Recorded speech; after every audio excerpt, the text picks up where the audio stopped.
In the last video, I spent a bunch of time designing new road layouts for my city. And because of that, I realized I'm going to need a whole bunch of black wool. So back on my server, I came to my wool farm and spent a long time AFK here, so long that I've now got 29,000.27k black wool. I know that words were all over the place there. 29,000 black wool, because I decided I didn't need any other colours of wool, so I adjusted this sheep farm to just have black sheep in it, and then spent a whole overnight session here. Now we've got all the wool we're ever going to need, and I have no way of bringing it back because my backpack's pretty much full. We'll take a bunch.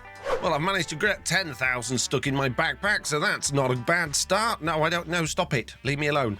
Go away. So today we're going to be building roads and getting this city going, and hopefully maybe even getting round to building some vehicles to transport all of the items from these skyscrapers we've spent the last few episodes building and getting them to some sort of storage system and then back out again to actually deliver them to the right place. And that's a lot to do, and most of it's going to be digging and placing blocks, so I guess I should gather the resources I need for my road design and cue that music maybe. And yes, I realise it's rather early in the video to have a time lapse, but it's just the way the cookie crumbles, my friend. What cookie? Yes, the cookie crumbles. That's the way it is. Do the time lapse. But before we get to the replay, there's a couple of things I need to do, including dealing with these pillagers again, which I asked you in the last video, should I turn off pillager spawning? Because it's a little bit ridiculous. And the majority of you said no. So I guess I'm going to have to deal with them the old-fashioned way and run away so that they'll despawn. Which some of you said don't do. Well, I am doing it because I've got other things to be doing and not dealing with pillagers. There we go. That's better. Right, the things that I need to do then. First of all, I'm going to show you that I have now gathered, I think, probably all of the resources that we're going to need for building this road. We've got the bundled black wool, we've got ribbled black wool, we've got barky black wool, and a whole bunch of slabs and blocks, as well as the light blocks for the white lines, some campfires, and some great blocks. And I really like those because they're really great. Wow. And what you might notice in my hand is I have a pallet, and this pallet basically allows you to use random block variations in conjunction with the construction wand. But I'm going to need 2 of them in order to, well, basically make the pallets for the roads. So I need to build another one, and these are made from item frames and chests, and I've got plenty of chests, and I think I've just about got enough item frames. So there we go, another pallet. Fantastic. So the pallet for the road is basically going to be bundled black wool, 5 of those, 1 barky black wool, and 2 of the ribbled black wools. And now when I hold this pallet in my offhand and use my it's bedtime. And use my netherite wand, you can see that this is going to place a random assortment of these blocks on the floor like this, which is exactly what I need. The other thing I can do with it is turn the rotate on, and the mode either random or sequential. We want it on random, and that should rotate some of the blocks if it's possible to rotate them so that the patterns aren't all uniform. But I don't think that's possible with the chipped blocks anyway, but I'm going to turn it on just in case. Of course, I don't want my road that wide, so hopping into the wand menu, we're actually going to be doing this, I believe, 13 blocks wide. And coming over to my little plan over here, that should just about line up with this one. So if I place a row of those there, that should hopefully, yep, come all the way to the other one there. Perfect. I just need to actually dig out the hole in the floor that the road's going to be going into, because of course we don't want the road higher up than the buildings. The other pallet is going to be used for the pavement, and again we're going to have 5 of this one, 2 stone ones, and 1 andesite one. And then when we use this, we just want to set this to, I think it's 4 wide we're going to be having at each side, maybe 5. We'll have to figure out exactly what room we've got. And then when I place these, it's just going to place a random assortment of those blocks like that. And I can tweak the values, maybe add in a little bit more stone and a little bit more andesite if I think there's just too much of the light grey roof slabs, which there might be. There'll be a whole bunches of tweaks and changes I'll make as I actually start placing this thing in the world, which I'm about to start doing any minute. But before I do that, of course, I need to tidy up this wall, and I'm going to need a lot more of these light grey roof slabs. And these are made from light grey terracotta, which I set up a machine to make for us in the last episode. So we need to hop over to that building, which I think is this one, head up inside the elevator to the storage floor and see if we've got any more that's been... Oh yes, we've got 7,000 of them. That's 14,000 slabs worth. That should be plenty. It's just going to take me an absolute age to turn them all into the slabs that I need. More slabs for you.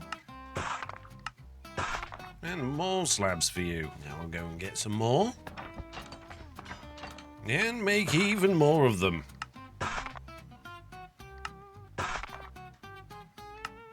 And there we go. That should be plenty, I hope. And that means now it's time to do the time lapse. So prepare to see many, many, many roads being placed.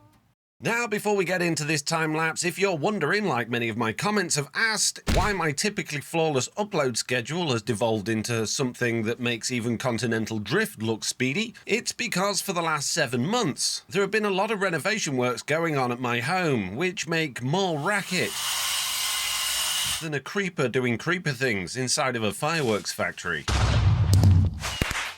So, being the genius that I am, obviously, I decided to construct a brand new garden office. Soundproof walls, cutting-edge underfloor heating, and enough insulation to smother any noise within a 1,000-mile radius. And guess what? It works! Possibly too well, though, because even though it's colder than a polar bear's handshake outside at the moment, inside, it racks up to a balmy 30 degrees Celsius. It's too warm! Just from my computer. Doing very little at all. Why are you so hot? Look how many fans you got. 4 there, 3 there, another 3 there, and 1 there, and the door is wide open. Why are you so hot? So now, due to my incredible office building planning, I'm forced to throw open the window. It's too warm! Turn on the world's noisiest fan. It's too warm! And let in the outside world's glorious chorus of soaring and drilling and general pandemonium. Precisely what I was trying to avoid. I love how forward-thinking I am. Let's add more insulation, even in the ceiling. What could go wrong? How hard could it be? Only now it's like working inside of a blast furnace, albeit with more sweaty commentary and a lot less blacksmiths. So now that you know my daily routine involves waiting for all of the hammering and the drilling and the sawing to stop, you'll understand why I'm now recording this on my day off, and why sometimes my videos are a little bit late, and this week's no exception. In fact, this week has been even worse than usual. As a result, I've done a lot more building than usual, so I suppose now would be a good idea to get to that time-lapse, which isn't really going to be a time-lapse at all. In fact, it's going to have a lot of me talking. Probably more than usual, so let's do this. It all started with the roads. Yes, I know that's not exactly thrilling content, but even pixelated people need a place to drive. So I wore my shovel down to the stick, digging out the grass, replaced it with a trio of black wool variations, and then repeated that, ad nauseum, until my eyes glazed over. Why did I make so many roads? Next, I decided I needed those lovely white lines down the centre of the tarmac, which was more tricky than I thought it would be. The lines refused to line up at the corners and the intersections, so more often than not I had to tear them up multiple times, replacing the wall that I'd removed for the light blocks, removing more wall and added in even more light blocks, over and over again. And that wasn't my only problem. 1 block! Oh, for God's sake. By the time I'd realised I'd placed all of these lines off centre, I had an entire runway's worth of road to relay. And while I was fussing over my white lines, the pillagers that had spawned while I'd been AFK were doing something a little odd. They're obsessed. Look at them desperately trying to get through that window to a room with literally nothing in it, in a building I wasn't even AFK in. What are they trying to get to? Anyway, with the lines kind of sorted, it was onto the pavements. Slabs, slabs, and even more slabs. My construction wand had a field day, though it seemed to delight in placing slabs upside down or in the wrong orientation wherever possible, just to spite me. Then came the curbs, which I used the fancy copycat step blocks. Great in concept, ridiculously easy to place, but due to many accidental misclicks texturing them, I spent more time removing spontaneously appearing blocks than actually texturing the curbs. Oh, for God's sake, gee. Next, I was supposed to add these neat little drainage holes along the edges, some with campfires underneath for that city smog effect. But because that involved counting spaces precisely, not my strong suit apparently, in a shocking display of procrastination, I abandoned that idea and moved on to something else.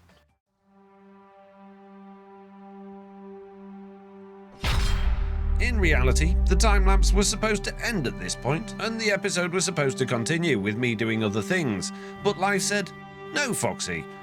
Why did you even buy that fancy microphone? You're not going to be able to use it today."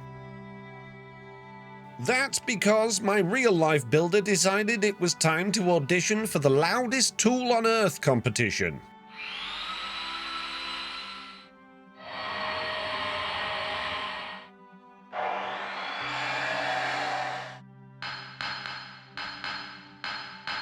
As usual, the door is wide open because my builder says he's too hot to do work inside the house, which is cold. So, as a result, I hopped into a creative copy of this world and decided to work on a couple of the building designs, starting with a giant grey storage structure. Simple lines, minimal fuss, why break my back over detailing if I can't even show it off with commentary? And with my first building complete, it was time to talk to camera. Right, okay. God's sake. For the next building, I started with a more traditional looking building made mainly from terracotta. Not quite as big as the storage building, but a reasonable size nonetheless. Does it match the modern city aesthetic? Absolutely not. But after spending a decent amount of time on it, and avoiding any form of interior or decoration, it was complete, and it made me happy. So I set to record another clip. However, as I did, the builder brought his table saw into the garden outside of my office and proceeded to cut through what seemed like an entire rainforest. For God's sake. So back to building then. At this point, I was no longer building out of necessity, but out of spite. I made a little red mini-mart with a car park because apparently my city needs to be the global capital of empty parking lots, and then I moved on to a duo of equally mini coffee shops.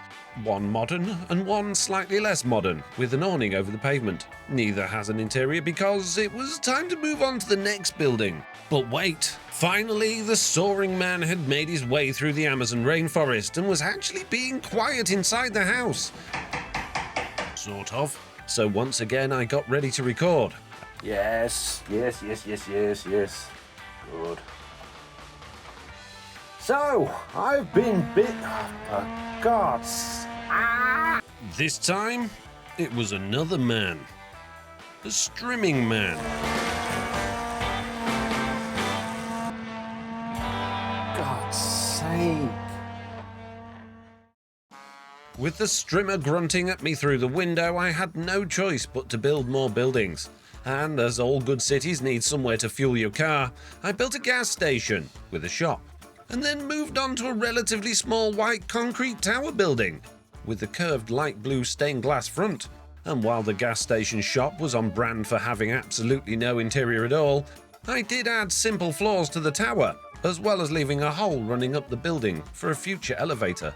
Next came an even larger tower, this time with grey squares hugging the white concrete. Is it creative brilliance, or am I just bored? By the time I finished that, the strimmer man had gone, but the builder had found yet another rainforest to dismember on his table saw.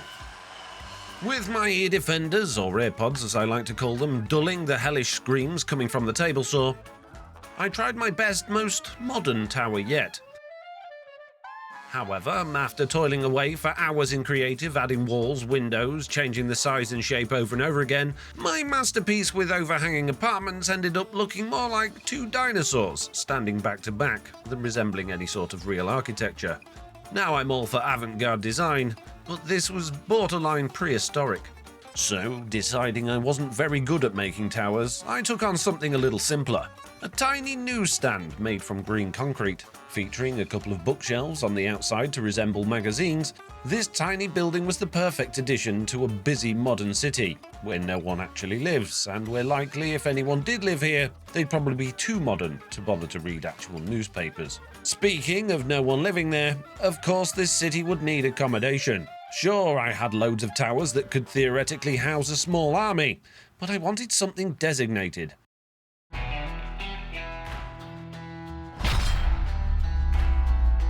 So I decided to build a sleek white apartment block, complete with an overhang and even some balconies.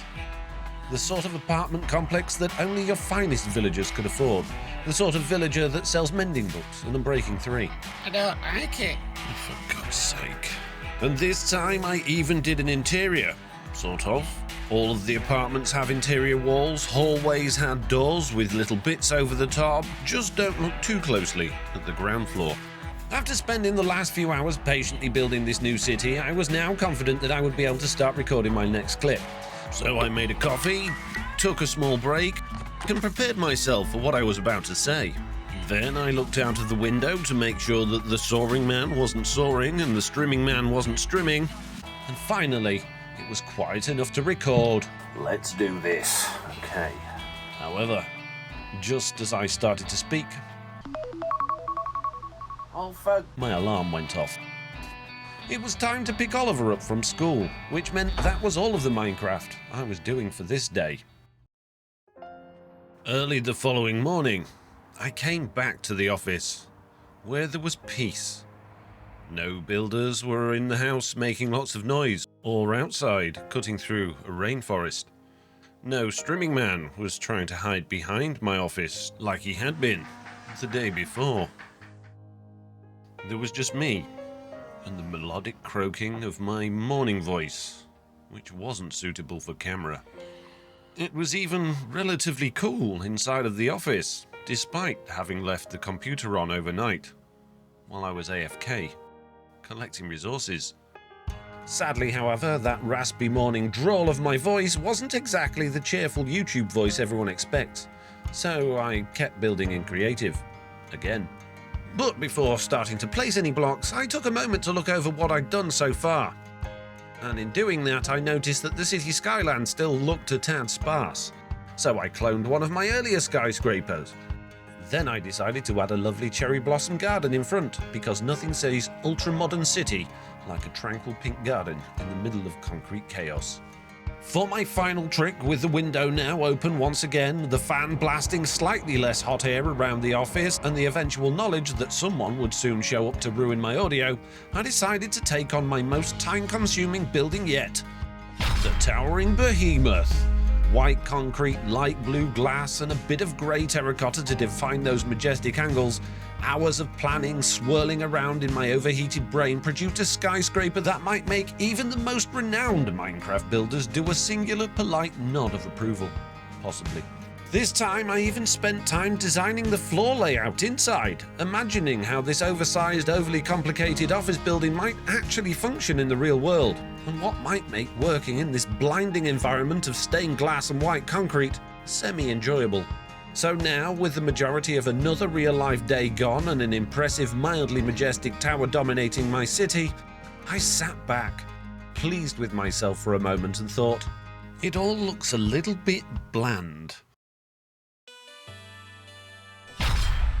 The simplistic concrete aesthetic I'd gone for does look Minecrafty, but those renowned Minecraft builders doing their singular nod of approval might not be so impressed with my overall achievement. The building seemed quite flat and uninteresting, lacking life and that wow factor I was hoping to feel when taking a step back to look at all of my hard work. Perhaps it's because my city only actually has 16 buildings in it, making it less of a city and more of a hamlet. Or perhaps it's due to the lack of detail, such as street lamps, crossworks, electricity pylons, vehicles, outdoor seating, and people.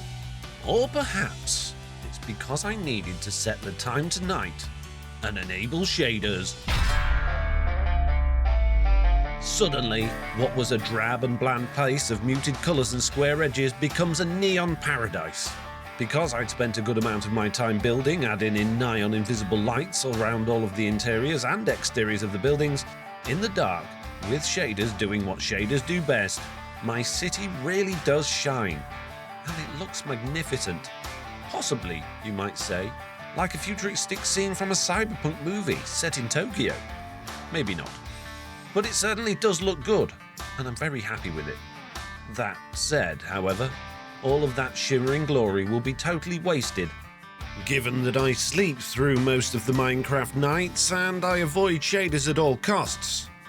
Mainly because they require so much processing power, it makes my blast furnace of an office go from 30 degrees to almost 40. So, whilst it will be very unusual for me to see this new city in all of its glory, I'll be happy in the knowledge that sometimes, on the odd occasion, when the garden is quiet and my window is wide open and my fan is on full blast, I might be able to, occasionally, turn the shaders back on and see the city in all of its spectacular glory. So there we go. I've now built an entire city. Sort of, while I was only planning on building one building and adding some cars and things, but seeing as though it's now no longer my day off, it's actually Monday, it's now time to start recording the next video. So, yeah, apologies this one's short, but hopefully you'll understand why now.